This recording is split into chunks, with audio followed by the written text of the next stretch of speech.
Breaking news కేంద్ర ప్రభుత్వం తీసుకొచ్చిన వీబీజీ రామ్జీ చట్టానికి వ్యతిరేకంగా తెలంగాణ ముఖ్యమంత్రి రేవంత్ రెడ్డి భారీ కార్యాచరణ ప్రకటించారు. ఈ చట్టం వెనుక ఉన్న కేంద్రం కుట్రల్ని ప్రజలకు వివరించేందుకు రాష్ట్రంలోని ఒక్కో జిల్లాలో 1,00,000 మందితో భారీ బహిరంగ సభలు నిర్వహించాలని నిర్ణయించారు. ఈ బహిరంగ సభల నిర్వహణ బాధ్యతలను రాష్ట్ర రెవెన్యూ మంత్రి పొంగులేటి శ్రీనివాసరెడ్డికి అప్పగించారు. ములుగు జిల్లాలో మంత్రి సీతక్క ఆధ్వర్యంలో నిర్వహించబోయే బహిరంగ సభకు కాంగ్రెస్ అగ్రనేతలు సోనియా గాంధీ, రాహుల్ గాంధీ, ప్రియాంక గాంధీల్లో ఒకరిని తీసుకువచ్చేందుకు ప్రయత్నాలు చేస్తానని ముఖ్యమంత్రి రేవంత్ రెడ్డి తెలిపారు.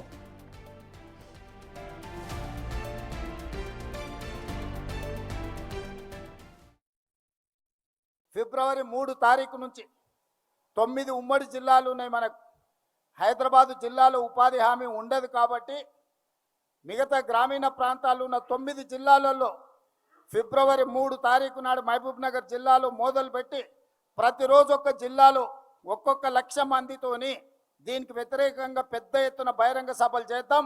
9 జిల్లాలు నేను పర్యటన చేస్తా.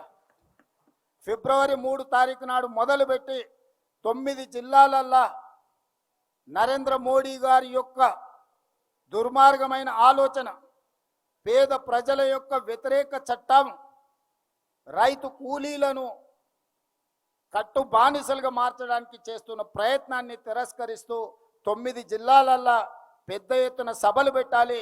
ప్రతి సభకు ఒక మంత్రికి బాధ్యత ఇచ్చి 9 సభల నిర్వహణ కూడా దీన్ని ముందుకు తీసుకెళ్ళాలి.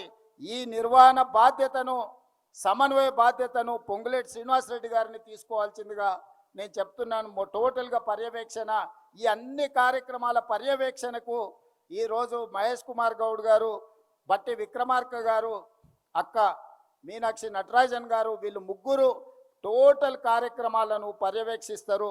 ఈ కార్యక్రమాలకు రాష్ట్ర స్థాయిలోనే కాకుండా జాతీయ స్థాయిలో సోనియా గాంధీ గారు వస్తే అత్యంత సంతోషపడే వ్యక్తిని. ఎందుకంటే ఈ చట్టానికి రూపకల్పన చేసి ఈ చట్టాన్ని మనకు అందించింది శ్రీమతి సోనియా గాంధీ గారు. వారు ఒక కార్యక్రమంలో ఎక్కడైనా పాల్గొనే విధంగా, ముఖ్యంగా ఈ ఉపాధి హామీ చట్టాన్ని రాష్ట్రంలో అమలు చేస్తున్నది ఆ శాఖ పంచాయతీరాజ్ సీతక్క గారు. సీతక్క గారి నియోజకవర్గ ప్రాంతంలో పెద్ద బహిరంగ సభ పెట్టి సోనియా గాంధీ గారు, రాహుల్ గాంధీ గారు, లేకపోతే ప్రియాంక గాంధీ గారు ఎవరో ఒకరిని ఆ సభకు మొట్టమొదటి ప్రాధాన్యత శ్రీమతి సోనియా గాంధీ గారు. వారి ఆరోగ్య పరిస్థితి సహకరిస్తే వారిని తెచ్చే విధంగా, లేకపోతే ఖర్గే గారు, రాహుల్ గాంధీ గారు, ప్రియాంక గాంధీ గారిని తెచ్చే విధంగా మీ నియోజకవర్గ ప్రాంతంలో 1,00,000 మందితోటి ఈ చట్టాన్ని రద్దు చేయడానికి, నరేంద్ర మోడీ మీద యుద్ధం చేయడానికి కార్యక్రమాన్ని రూపకల్పన చేసుకోవాల్సిందిగా నేను వారికి సూచన చేస్తున్నా.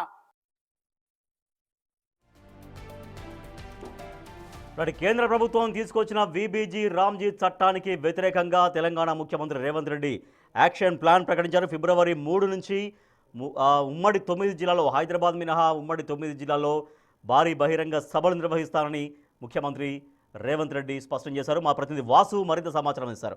వాసు, ఈ బహిరంగ సభల ద్వారా ఫిబ్రవరి 3 నుంచి జరగబోయే రోజుకో బహిరంగ సభలో 1,00,000 మందితో బహిరంగ సభ నిర్వహిస్తామని ముఖ్యమంత్రి చెబుతున్నారు. ఈ బహిరంగ సభల ద్వారా కేంద్ర ప్రభుత్వం పైన ఎంత ఒత్తిడి పెంచే ప్రణాళిక వేసుకుంటుంది రాష్ట్ర ప్రభుత్వం?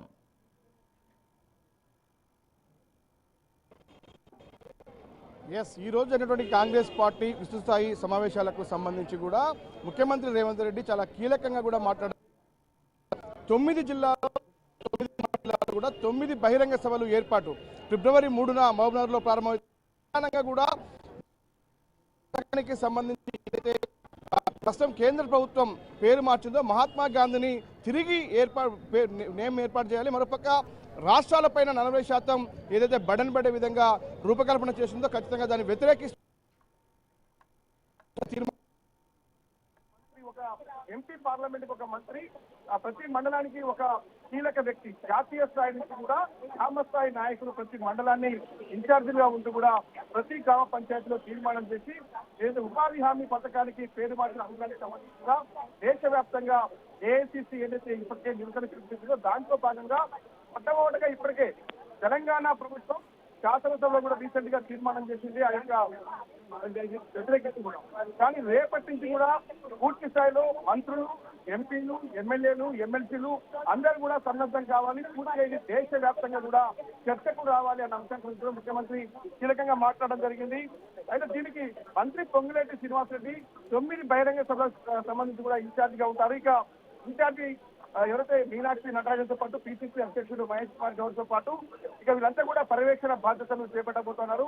వరుసగా 9 జిల్లాల్లో సీఎం ఫిబ్రవరి 3న మహబూబ్నగర్ జిల్లాలో ఏర్పాటు చేసే బహిరంగ సభలో పాల్గొంటారు. తర్వాత ములుగులో జరిగేటువంటి బహిరంగ సభ సోనియా గాంధీని తీసుకొస్తామని కూడా ఆయన చెప్పడం జరిగింది. ఒకవేళ అనారోగ్య కారణాల వల్ల సోనియా గాంధీ రాలేకపోతే కేసీ వేణుగోపాల్ లేదంటే రాహుల్ గాంధీ అయినా సరే తీసుకొస్తామని కూడా సీఎం చేసినటువంటి వ్యాఖ్యలు చూసాం. మొత్తానికైతే కాంగ్రెస్ తెలంగాణ పార్టీ మాత్రం ఏదైతే గ్రామీణ ఉపాధి హామీ పథకానికి పేరు మార్చు కేంద్ర ప్రభుత్వం నిర్ణయాన్ని వాళ్ళు వ్యతిరేకిస్తా ఉన్నారు. పూర్తి స్థాయిలో కూడా వచ్చే ఫిబ్రవరి 25 వరకు కూడా ఆందోళనలు నిరసనలు చేయాలని మాత్రం ఇప్పటికే ఈ కార్యవర్గ సమావేశం నిర్వహించడం జరిగింది. Right, thank you Vasu. కేంద్ర ప్రభుత్వం తీసుకొచ్చిన విబిజి రామ్జీ చట్టానికి వ్యతిరేకంగా తెలంగాణ ముఖ్యమంత్రి రేవంత్ రెడ్డి యాక్షన్ ప్లాన్ రూపొందించుకున్నారు. ఫిబ్రవరి 3 నుంచి రోజుకొక ఉమ్మడి జిల్లా చొప్పున బహిరంగ సభలో పాల్గొంటామని, 1,00,000 మందితో బహిరంగ సభలు పెట్టి విజయవంతం చేసి కేంద్ర ప్రభుత్వం పైన ఒత్తిడి తీసుకొచ్చి రాష్ట్ర ప్రజలకు అన్యాయం జరగకుండా చూస్తామని, ఆ చట్టాన్ని ఉపసంహరించుకునే విధంగా కేంద్ర ప్రభుత్వం పైన ఒత్తిడి తీసుకొస్తామని రాష్ట్ర ప్రభుత్వం ప్రణాళికలు వేసుకుంటుంది. ఈ మేరకు ముఖ్యమంత్రి రేవంత్ రెడ్డి ప్రకటన చేశారు. ఫిబ్రవరి 3వ తారీఖు నుంచి హైదరాబాద్ మినహా తెలంగాణ రాష్ట్రంలో ఉన్నటువంటి ఇంకా 9 ఉమ్మడి జిల్లాల వ్యాప్తంగా రోజుకొక బహిరంగ చొప్పున నిర్వహించబోతున్నామని వెల్లడించారు ముఖ్యమంత్రి రేవంత్ రెడ్డి.